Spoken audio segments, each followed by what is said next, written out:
Good morning, students. So today we are going to discuss chemical bond in our next chapter, unit number 4. So in this we will be discussing in detail about covalent bond and about formal charge and its calculation. Okay. Now, first of all, what is a chemical bond? Chemical bond is the attractive force which holds the constituents together in different chemical species. Okay, just like here I have shown A2 molecule. So in A2 molecule, the both atoms are bonded with a particular bond, and that bond is called chemical bond. Okay, now Cossel and Lewis, their approach about chemical bonding that we will be studying. Lewis postulated that atoms achieve the stable octet when they are linked by chemical bonds. So what Lewis said, that if there is formation of chemical bonds, then our atoms will achieve stable electronic configuration. Okay, in case of sodium and chlorine, if we take the example, then they will attain noble gas configuration, or we say octet will be complete by transfer of electrons from sodium to chlorine. Sodium will lose electron and it will form Na positive ion. Chlorine will gain electron and it will form Cl negative ion. Okay. Now when they form this, when they do so, then what happens? Then they form a stable species. Now one important thing is Lewis symbols.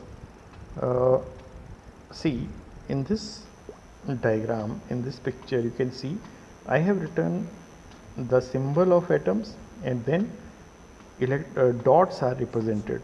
Now with the symbol, how many dots I have to put? These dots are equal to number of valence electrons in that atom. If I talk about lithium, then there is one valence electron, so one dot I have put. In beryllium, I have put 2 dots because 2 valence electrons are there. In boron, I have put 3 dots because 3 valence electrons are there. Similarly, I have done for all these. Now, this type of representation is termed as Lewis symbol. So, what is Lewis symbol? When the symbol of an element is written along with its valence electrons as dots, then such representation is called Lewis representation or Lewis symbol. Now, what is the significance of Lewis symbols? The number of dots around element represents the number of valence electrons. These valence electrons help us to determine the group valence of the element. Now, what is group valence? Group valence means valency of the group. So, if we know all the elements present in a group, and for one element we know the valency, then we can say that same valency exists for all the atoms. Now, for determining the valency of an atom, these Lewis symbols are of very much importance.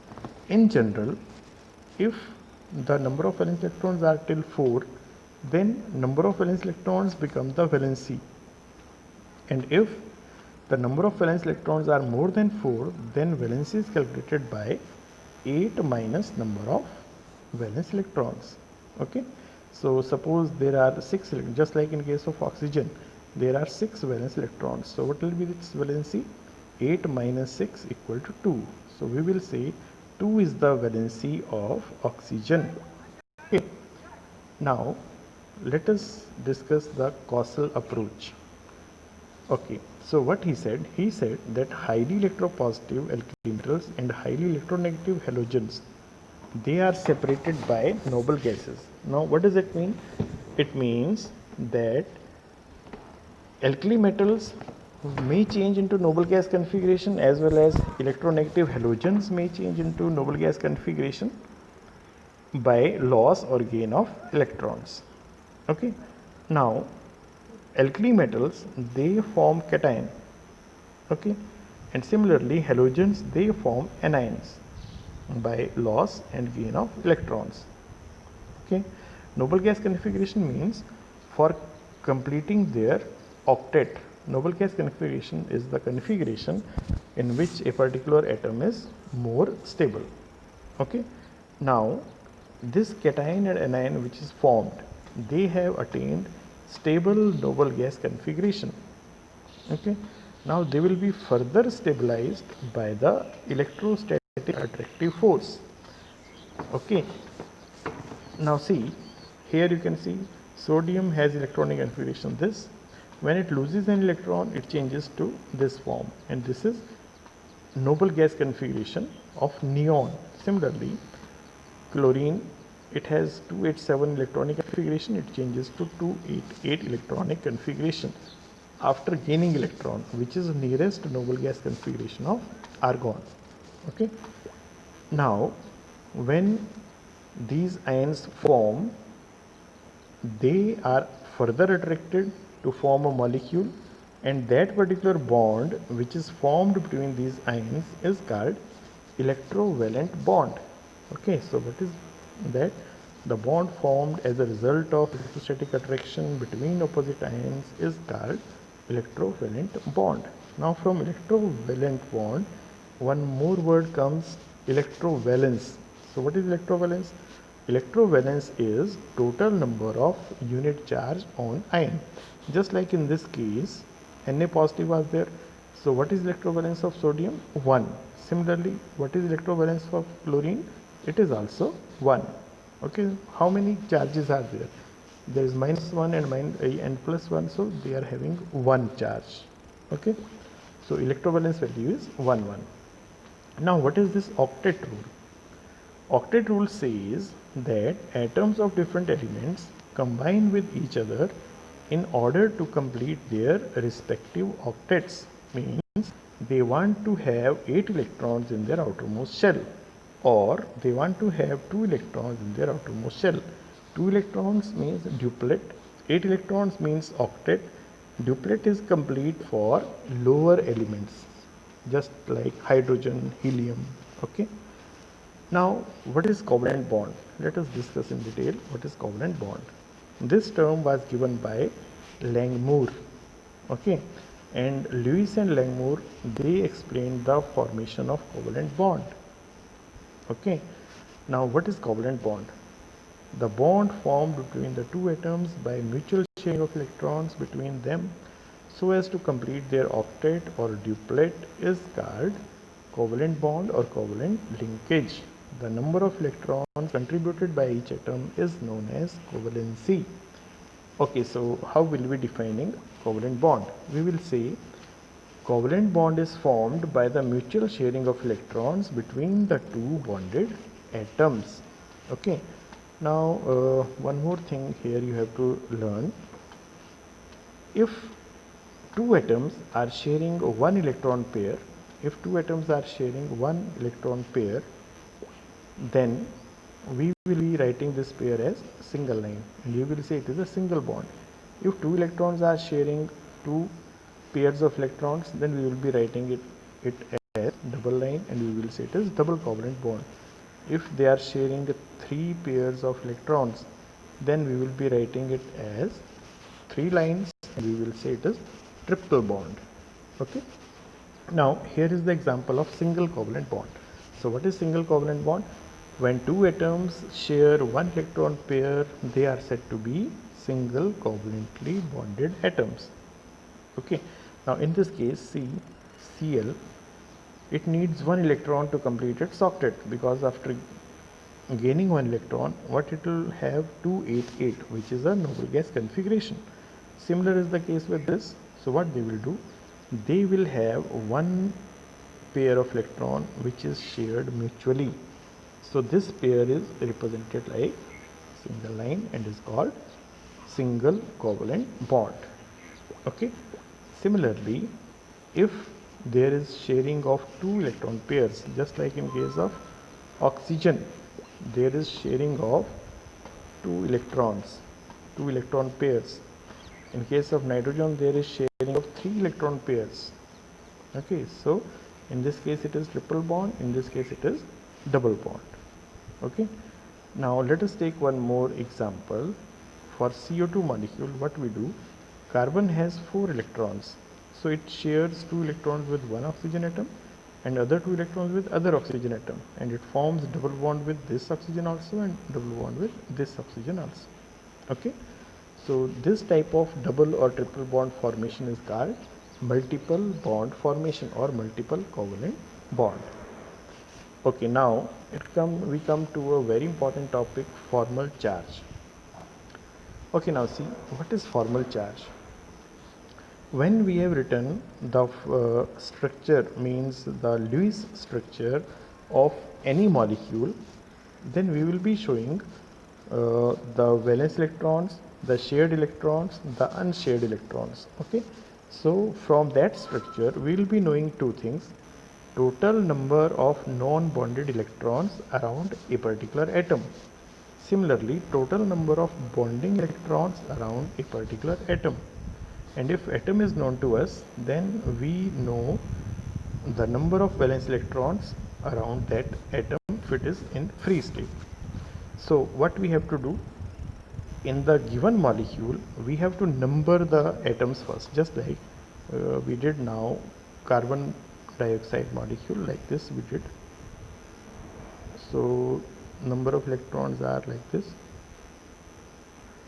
Okay, now suppose I want to calculate in this atom, then three things from here I have to see.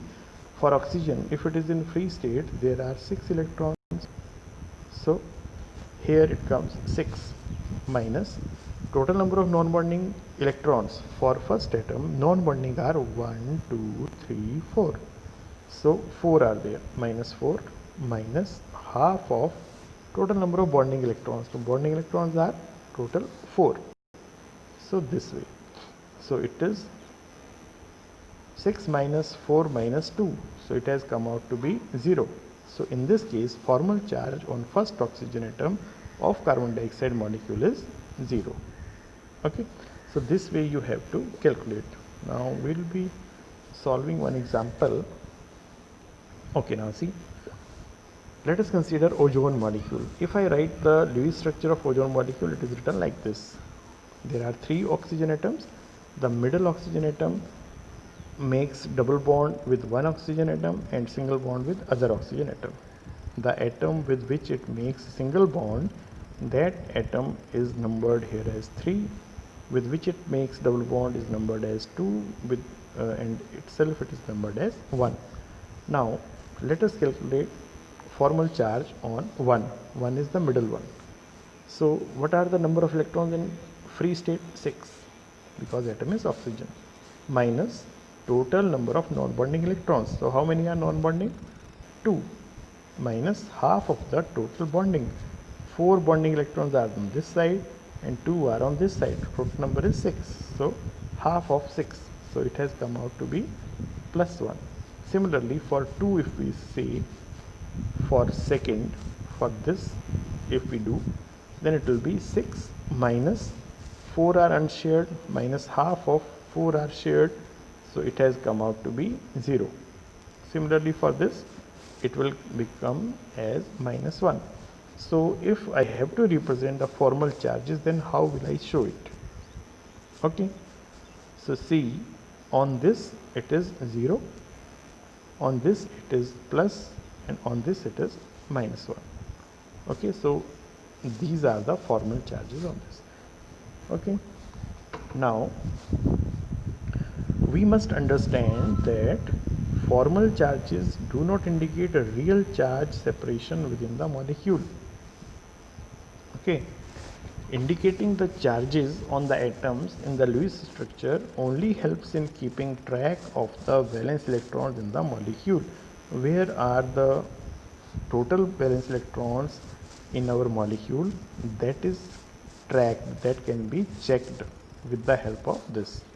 Okay, now where is it useful? Formal charge helps in the selection of the lowest energy structure from a number of possible Lewis structures for a given species.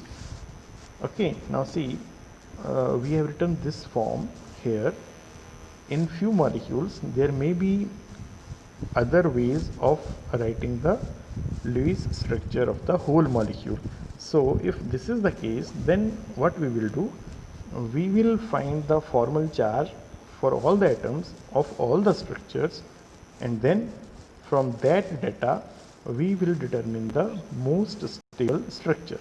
Okay, this is our significance of formal charge. Okay, what we will do then? The main advantage of calculation of formal charges is that it helps in the selection of most stable structure. And which will be the most stable structure?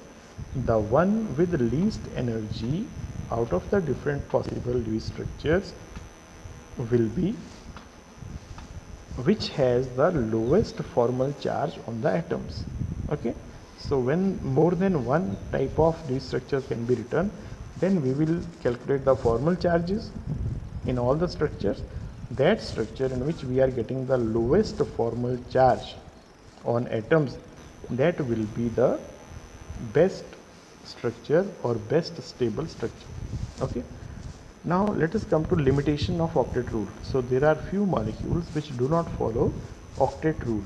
Okay, now let us consider them. Very first is the incomplete octet of the central atom. Now let us take this example, lithium chloride. In case of lithium chloride, there is just one pair which is shared between the two. Okay, so what is there? In this case, it is exception to our octet rule. Similarly here, there are only 4 electrons around central atom. Okay, in case of BeH2, beryllium is having only 4 electrons and it exists. So it is exception to octet rule. According to octet rule, what should be there? There should be 8 electrons around the central atom. Okay, now second category is odd electron molecules. Now first of all, what is odd electron molecule? If we add the valence electrons of all the atoms of a species and that number comes out to be odd number, then such molecules are called odd electron molecules. Okay, now these are the examples. NO, just like this, NO or NO2. Okay, so here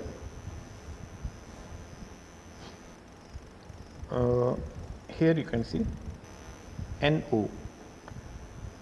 N has 5 electrons in its valence shell, O has 6 electrons in its valence shell. So in case of NO, we will be getting a single electron at one place, or sometime we write it like this, 3 electron bond. 3 electron bond has its weightage equal to half bond. Okay, because it destabilizes the molecule. It does not make it stable, but it makes it unstable. So either there will be 3 electron bond or there will be a single unpaired electron available in an orbital. So this is called odd electron molecule. Similar is the case with NO2.